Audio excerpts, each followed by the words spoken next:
হেপাটাইটিসের অনেক কজ রয়েছে, viral cause, non viral cause. আমরা focus on the viral hepatitis. আর সবচেয়ে ডেঞ্জারাস ভাইরাস কিন্তু হেপাটাইটিস সি ভাইরাস। ভাইরাস হলেই ভেঙে পড়ার কোনো কারণ নাই। এই ভাইরাসগুলো কি করে, লিভার সেলের মধ্যে ঢুকে তা লিভারের কার্যকরিতা, নর্মাল যে হেপাটোসাইটের কার্যকরীগুলো নষ্ট করে দেয়।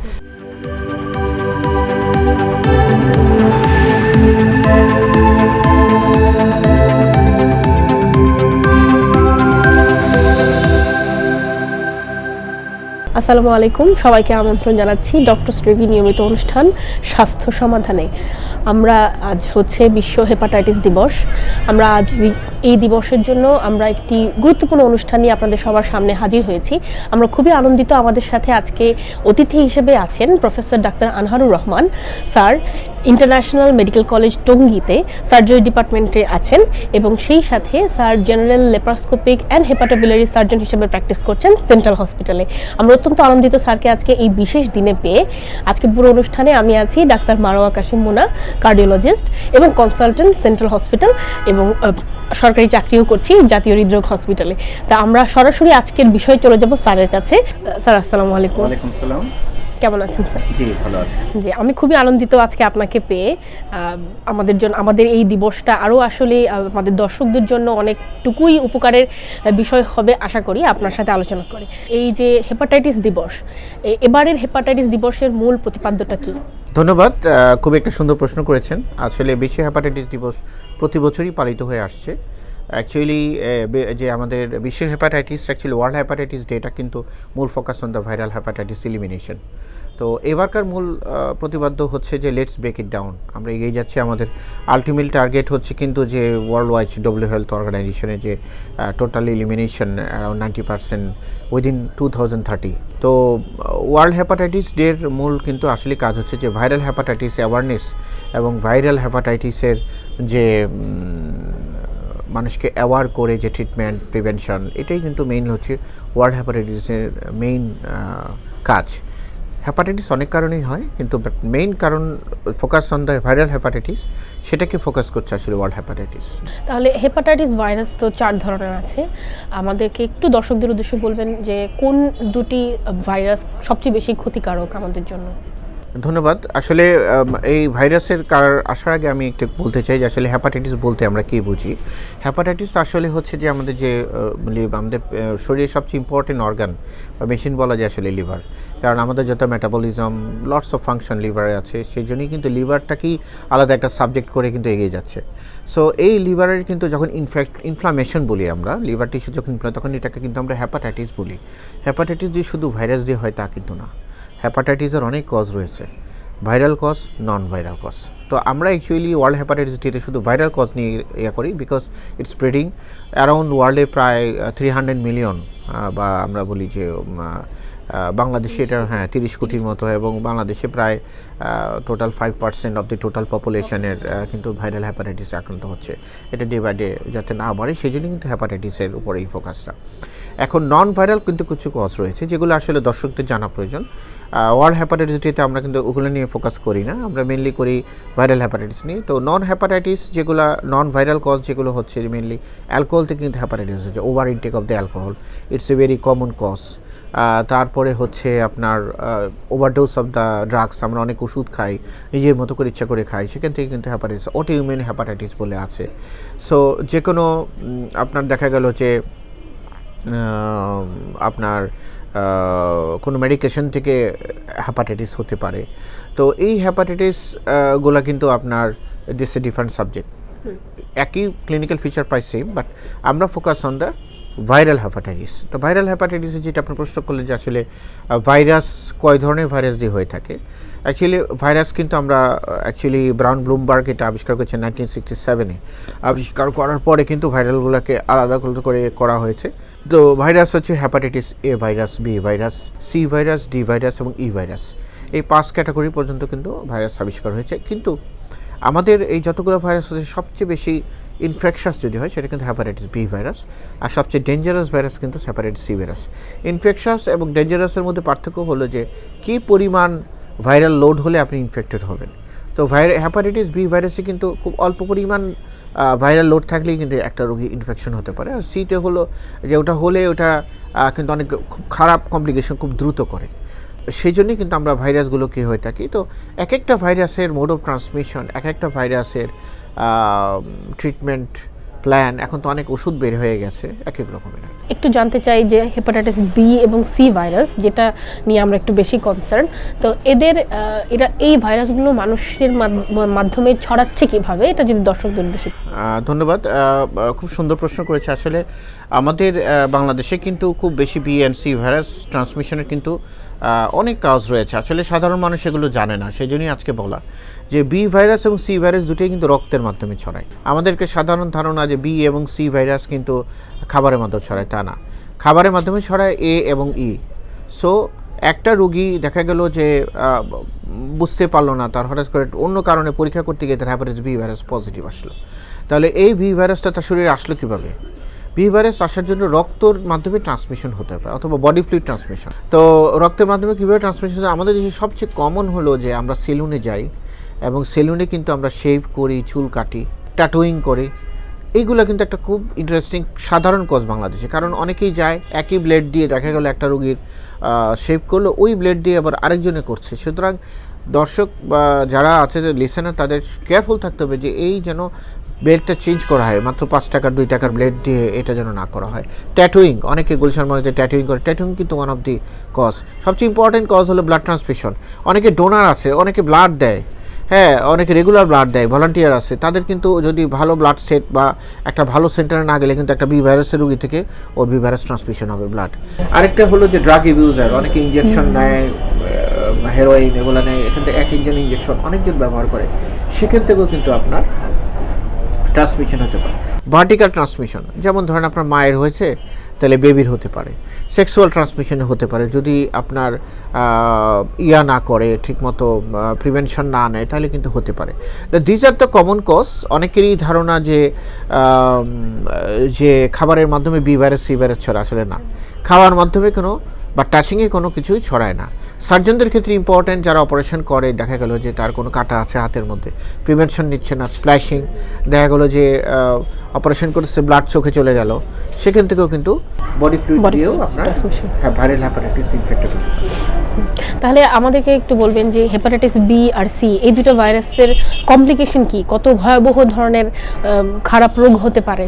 ধন্যবাদ। আসলে বি এবং সি যে কোনো ভাইরাসে কিন্তু দুটো ফেস। একটা ফেস হলো পেশেন্ট অ্যাকুট কন্ডিশন হয়, আর একটা হলো ক্রনিক ফেসে চলে যায়। তো ক্রনিক ফেসের পেশেন্টগুলো আসলে কিন্তু বডি ফাইট করতে থাকে এবং বুঝতে পারে না রোগী আসলে, তখন তার রোগীগুলোর বিভিন্ন চেঞ্জ হয়। যেমন ধরেন সিরোসিস অফ লিভার খুবই কমন, তার চেয়ে ডেঞ্জারাস হলো যে ক্যান্সার তৈরি হয়। এবং বাইরের দেশে আমি যখন ছিলাম, যখন বি ভাইরাস পজিটিভ হলো বা সি ভাইরাস, তখন রোগী কিন্তু 6 মাস পর ডাক্তারের কাছে আসতে হয় এবং আল্ট্রাসোনোগ্রাম করে। বি সি হলো one of the major cause for hepatocellular carcinoma in Bangladesh right now, এবং SCC right now is the third commonest cancer, liver cancer in Bangladesh. So এটা কিন্তু প্রিভেন্টেবল। এসসিসির অনেক কজ আছে, তার মধ্যে ইম্পর্টেন্ট হইলো আপনার এই ভাইরাল কজ। তাহলে এটা একটা কমপ্লিকেশন। আর কি কি হতে পারে? ফাইব্রোসিস হয়ে ক্রনিক ডিকম্প্রেশন লিভারে চলে যেতে পারে, পোর্টাল হাইপারটেনশন হতে পারে, পেটে পানি আসতে পারে। This are the common cause. অর্থাৎ এই ভাইরাসগুলো কি করে, লিভার সেলের মধ্যে ঢুকে তা লিভারের কার্যকরিতা, নর্মাল যে হেপাটোসাইটের কার্যকরীগুলো নষ্ট করে দেয়, চেঞ্জ করে, আর্কিটেকচার ডিজাইন করে, অনেকগুলো রেপ্লিকেশন করে, লিভার সেলকে স্টিমুলেট করে to make it the cancer. So this are the common complication. Actually this are the chronic complication. Acute ফেজে কিছু কমপ্লিকেশন হয়, রোগীর ব্যথা হয়, জন্ডিস হয়, রোগীর জ্বর হয়। ইউজুয়ালি ভাইরাল হেপাটাইটিস এ এবং ইতে খুব কমন। রোগীরা বাইরে এগুলো সাধারণত খাওয়ার মাধ্যমে ছড়ায়, দেখা গেলো লালার মাধ্যমে ছড়ায়, লালার বডি ফ্লুইডের ভাইরাস আছে, সেগুলো এক গ্লাস ইউজ করলো, আরেকজন সেম ইউজ করলো, তাহলে ওরাল ফিকাল রুটের মাধ্যমে এগুলো ছড়ায়। সেক্ষেত্রে এ এবং ই খুবই কমন বাংলাদেশে। দেখা গেলো যে আপনার পেশেন্ট চটপটি ফুচকা খেয়েছে, তো বাইরে খাবার খেয়েছে, কয়েকদিন পরে জন্ডিস, এবং এই জন্ডিস কিন্তু সে ইগনোর করতে পারে। সো এটা ইগনোরের কিছু নাই। তো এই জিনিসগুলো আসলে খুবই কমন, যে মিথেন যেগুলো যে এ এবং ই কিন্তু খাবারের মধ্যে ছড়ায়, কিছুদিন পর বডি ফাইট করে চলে যায়। আর যেগুলো বি এবং সিগুলো কিন্তু ক্রনিকে চলে যায়, এবং আলটিমেটলি এই রোগীগুলো কিন্তু লিভার ক্যান্সারে, আমার কাছে খুব পেশেন্ট, আমি সার্জন মানুষ, অনেক রোগী আসে যারা লেট স্টেজ আমার কাছে আসে, ও বুঝেই না যে তার আসলে লিভার ক্যান্সার হয়েছে, অথচ সে বি ভাইরাস লাস্ট 20 বছর ধরে তো সেই জন্য আমি দর্শকদের উদ্দেশ্যে একটি কথা বলবো, যদি আপনি বি ভাইরাস পজিটিভ হন, সেটা ইনসিডেন্টাল হন বা আপনি ডায়াগনোসড কেস হন, ইউ শুড ডু আলট্রাসোনোগ্রাম। আপনি পেটের একটা আলট্রাসোনোগ্রাম, একটা সিম্পল টেস্ট 6 মাস পর করবেন, কিছু ব্লাড টেস্ট আছে করবেন, করে আপনি সার্জনের কাছেও আসতে পারেন অথবা লিভার বিশেষজ্ঞের কাছে দিতে পারেন। তাহলে কী হবে, prevention is better than cure. Liver cancer curable disease. বাইরের দেশে লিভার ক্যান্সার শনাক্ত হলে প্রথম চিকিৎসা কিন্তু সার্জারি, যদি এটা রিসেকশন করা যায়। তারপর এটা মাল্টিডিসিপ্লিনারি অ্যাপ্রোচ, এখানে অনেক মেডিকেশন আছে, chemotherapy, that is a different thing. But পেশেন্টগুলো আসে আমাদের কাছে একেবারেই লেট স্টেজে। সুতরাং বলবো যে আপনি পজিটিভ হয়েছে, আপনার লিভার ভালো। আজকেও একটা পেশেন্ট আসলো, একটা ইয়াং ছেলে, অ্যাবাউট 14 বছর, পজিটিভ, তাকে কাউন্সিলিং করলাম। তাহলে সে যদি রেগুলার আলট্রাসোনোগ্রাম করে তাহলে কিন্তু এটা থেকে প্রিভেনশন সম্ভব। আমার কাছে মনে হচ্ছে যে আমরা অনেক ইম্পর্টেন্ট আমরা ইনফরমেশন পেয়েছি স্যারের কাছ থেকে। অনেক ধন্যবাদ স্যার। তা আমরা হচ্ছে একটা জিনিস জানতে চাচ্ছি যে যে আক্রান্ত হয়ে গেছে হেপাটাইটিস বি বা সি, তার আসলে ব্যবহার মানে তার জীবন পরিচালনাটা কিরকম হবে? ধন্যবাদ, খুবই একটা সুন্দর প্রশ্ন। আসলে হেপাটাইটিস বি সি আক্রান্ত হলে রোগীরা ভেঙে পড়ে। রোগীরা আসলে প্রথমে, বাংলাদেশের বেশিরভাগ লোক তো শিক্ষিত না, গ্রামে থাকে, তারা আসলে এই সম্পর্কে জানেও না। তারা বিভিন্ন জায়গায় ঘুরতে থাকে, কবিরাজের কাছে যায়, বিভিন্ন জনের কাছে যায়, মালা পরে, মাইটটা জন্ডিস বলে, হ্যাঁ অনেক কিছু দেয়, কিন্তু আসলে ইটস এ মিথ, এটার কোনো নাই। আপনাকে জন্ডিস হলে বা ভাইরাল জন্ডিস হলে অবশ্যই আপনাকে ফিজিশিয়ানের কাছে আসতে হবে এবং মেডিকেশন নিলেই রোগী কিন্তু ভালো হয়ে যায়। হেপাটাইটিস এ, ই এগুলো সাধারণত কনজারভেটিভ ম্যানেজমেন্টে কিন্তু ভালো হয়ে যায়। সবচেয়ে ইম্পর্টেন্ট হলো যদি কারো হেপাটাইটিস ই ভাইরাস বা এ ভাইরাসে উইথ প্রেগনেন্ট, আমাদের প্রেগনেন্ট মহিলাদের এগুলো খুব কমন, বাইরে খেলেও হলো, এগুলো কিন্তু খুব মর্টালিটি হাই। সেখন ধরা পড়লে কিন্তু এগুলো ইগনোর করা যাবে না। 2 দিন 3 দিনে জন্ডিস ভালো হচ্ছে না, আপনি কিন্তু হাসপাতালে যেতে হবে। সুতরাং এই রোগীগুলা হাসপাতালে গেলে রোগী সার্ভাইভাল সম্ভব। আগে আমরা যখন ময়মনসিংহ মেডিকেলে আমি পড়েছি, ইন্টার্নে অবস্থা অনেক রোগী মারা যেত, এখন কিন্তু মারা যায় না। এটা অ্যাওয়ারনেসের কারণে হয়েছে যে এখন মানুষের কবিরাজের কাছে যায় না, মালাও পড়ায় না। আর যেগুলো বি এবং সি ভাইরাস, যেগুলা একেবারে লেট স্টেজে চলে যায়, সেগুলো তো জন্ডিস, অ্যাসাইটিস, এগুলো নিয়ে ক্রনিক কমপ্লিকেশন থাকে, বা ভাইরাসের যে সিরোসিস নিয়ে অনেক রোগী আমাদের কাছে আসে। তবে এই রোগীগুলার হচ্ছে ট্রিটমেন্ট, আপনার যদি বলেন যে হেপাটাইটিস এ, ই তো অটোমেটিক কনজারভেটিভ ম্যানেজমেন্ট ইমপ্রুভ করে যায়। বি সির ক্ষেত্রে কিন্তু বিতে ভ্যাকসিন, এও ভ্যাকসিন চলে আসছে, সিতেও ভ্যাকসিন আসছে। আমাদের এখন কিন্তু ইপিএ শিডিউলে বি ভ্যাকসিন তো included. So every child got the B vaccine. আর সি কিন্তু কিউরেবল ডিজিজ, এবং আপনি ওষুধের মাধ্যমে কিন্তু হেপাটাইটিস সি ভাইরাস সম্পূর্ণ নির্মূল সম্ভব। আর বি ভাইরাসের 2টা স্টেজ হয়, একটা হলো আস্তে আস্তে এটা নেগেটিভ হয়ে যেতে পারে, অথবা এটা ক্রনিক এরিয়ার স্টেজে চলে যেতে পারে। সো এক্ষেত্রে ভ্যাকসিনেশনের ছাড়াও অনেক ড্রাগস চলে আসছে বি ভাইরাসের, ওই ওষুধগুলো খেলে কিন্তু প্রিভেন্টসের আপনার যে কমপ্লিকেশন রেট বা প্রিভেনশন বা কন্ট্রোলে রাখা সম্ভব, ইনএক্টিভ স্টেজে রাখা সম্ভব। এই দুইটা ডিপেন্ড করে আপনার বডির ইমিউনিটির উপরে। আপনি যখন ভালো খাবার খাবেন, জাঙ্ক ফুড না খাবেন, এক্সারসাইজ করবেন, আপনার ইমিউনিটি অনেক বেটার থাকবে, তখন কিন্তু ভাইরাস ফাইট করে অটোমেটিকই সে পরাজিত বরণ করবে। So these are the things you should know, যে আসলে ভাইরাস হলেই ভেঙে পড়ার কোনো কারণ নাই। এক্ষেত্রে একটি কথা বলবো যে অনেক রোগী আমাদের কাছে আসে যে বিয়ে করেছে ভাইরাস পজিটিভ ওয়াইফ বা হাজব্যান্ড, তো লাইফস্টাইল নিয়ে ভয় পাওয়ার কিছু নেই। আপনি যদি রোগ সম্পর্কে জানেন সেক্ষেত্রে কিন্তু আসলে ভয়ের কিছু নেই। যেমন ধরেন কিছু কিছু ব্যাপার আছে মেডিকেল, যখন আপনি এ, ই হবেন, ইউ হ্যাভ টু কেয়ারফুল যে আপনার থালা, বাসন, প্লেট এগুলো যাতে আরেকজন ইউজ না করে, এইটা কেয়ারফুল থাকা। বিসি পজিটিভ হলে যদি পার্টনার হয় তাকে ভ্যাকসিনেশন নিতে হবে এবং ব্যারিয়ার মেথড ইউজ করতে হবে। যদি বাচ্চা পজিটিভ হয় সেখানেও মেডিকেশন অ্যাভেলেবেল। এবং যাদের বিসি পজিটিভ তারা একেবারে দেখা গেলো হেপাটোলজিস্টের কাছে গেল এবং ওখানে মেডিকেশন দেওয়া হয়, সিরিয়াল আলট্রাসোনোগ্রাম করবে যে তার কমপ্লিকেশনগুলো ডেভেলপ হচ্ছে কিনা। সো এটা যে এমন যে সে life is gone, right not right, এটা একেবারে সাধারণ স্বাভাবিক জীবনযাপন করতে পারবে। কিন্তু early diagnose better than cure. Jaundice হয়েছে, পজিটিভ হয়েছে, সি পজিটিভ বা যেটাই হোক, আপনি হেপাটোলজিস্টের পরামর্শ নেবেন এবং ফিজিশিয়ানের কাছে যাবেন। সব জায়গায় হেপাটোলজিস্ট থাকে না, এমবিবিএস ডাক্তার বা যারা জেনারেল ফিজিশিয়ান মেডিসিনের কাছে যাবেন, তারা কিন্তু আপনাকে একটা গাইডলাইন দিবে। মোট কথা, হেপাটাইটিস আক্রান্ত হয়েছেন, ইগনোর করা যাবে না, 1 নাম্বার। 2 নাম্বার, ভয় পাওয়ারও কিছু নাই, যেটাতে আপনার কী হবে, it is prevention is better than cure. আমার মনে হয় আমরা অনেক গুরুত্বপূর্ণ আলোচনা এবং অনেক ইনফরমেশন পেয়েছি স্যারের কাছ থেকে। আমরা স্যার অনেক ধন্যবাদ। এবং এই ইনফরমেশনগুলো আমরা আমাদের জীবনে কাজে লাগিয়ে আমাদের সচেতনতা এবং সতর্কতা কিন্তু আরও বাড়াতে পারি। মন খারাপ করা কিছু নেই, হতেই পারে, কিন্তু আমরা অবশ্যই তার চিকিৎসা এবং সেই জন্য যতটুকু সতর্ক থাকা যায় তার জন্য আমরা থাকি। এই আশা নিয়ে শেষ করছি। স্যার, আপনি আমাদের দর্শকদের উদ্দেশ্যে কিছু। ধন্যবাদ, খুব সুন্দর একটি প্রোগ্রাম হয়েছে। ধন্যবাদ ডক্টর স্টিভি, এবং আপনাকেও অনেক ধন্যবাদ। যে আসলে প্রথম কথা হলো, হেপাটাইটিস হলে ভয় পাওয়ার কিছু নাই। প্রথম কথা, ডায়াগনোসিস যখনই হবে তখন আপনাকে অ্যাপ্রোপ্রিয়েট জায়গায় যেতে হবে, আপনাকে চিকিৎসকের কাছে যেতে হবে, কোনো কবিরাজ বা যারা ঝাড়ফুঁক দেয় তার কাছে যাওয়া যাবে না। এটা হলো মেইন মেসেজ। এবং যদি আপনি বিসি পজিটিভ হন, আপনাকে প্রোটোকলের অনুসারে সার্জনের কাছে ফলো আপ। অনেকে বিসি ক্যারিয়ার আপনি ইগনোরই করে, আরে দূর এটা কি, কারণ বিসিতে তো আপনি অ্যাসিমপ্টোমেটিক থাকে, অনেক রোগী বুঝে না ক্যারিয়ার স্টেজে, কিন্তু রোগীগুলো আসে পরে যখন তার লিভার ক্যান্সার হয় বা সিরোসিস হয়ে যায়। সুতরাং বিসি পজিটিভ হয়েছে, আপনি অ্যাপ্রোপ্রিয়েট ট্রিটমেন্ট নেবেন, সার্জনের কাছে যাবেন বা ফিজিশিয়ানের কাছে যাবেন, হ্যাপাটোলজিস্টের কাছে যাবেন, তাহলে হবে যে আপনি সিরিয়াল আল্ট্রাসোনোগ্রাম করে কিন্তু লিভার ক্যান্সার আগেই ডিটেক্ট করতে পারবেন।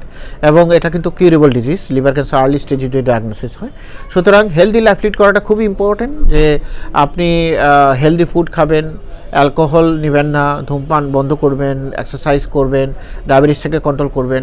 সব কিছু থাকলে দেখা যাবে যে ভাইরাস যেটাই হোক আপনার বডিতে ঢুকলে ভয় পাবে, আসলে তখন কিন্তু সে ফাইট করবে আপনার সাথে, আপনার ইমিউনিটিটাকে ভালো রাখবে। সবাই সুস্থ থাকবেন, ধন্যবাদ। স্যার আপনাকে অনেক অনেক ধন্যবাদ আমাদেরকে এই মূল্যবান সময় দেওয়ার জন্য। আপনারা এত ব্যস্ত সময়ের মধ্যে থেকে আমাদের দর্শকদের জন্য হেপাটাইটিস বিষয়ে এত বেশি ইনফরমেশন শেয়ার করার জন্য, যা আমাদের দর্শকদের জন্য, এবং শুধু দর্শক কেন নয়, আমরা যারা অন্য ফ্যাকাল্টি ডাক্তাররা আছে তাদেরও খুব একটা ইম্পর্টেন্ট আপনি ইনফরমেশন দিলেন এবং আমাদের জন্য খুব উপকার হলো। অনেক অনেক ধন্যবাদ স্যার। এবং আপনাদের সবাইকে ধন্যবাদ জানিয়ে শেষ করছি আজকের এই অনুষ্ঠানটি। সবাই সুস্থ থাকবেন, ভালো থাকবেন।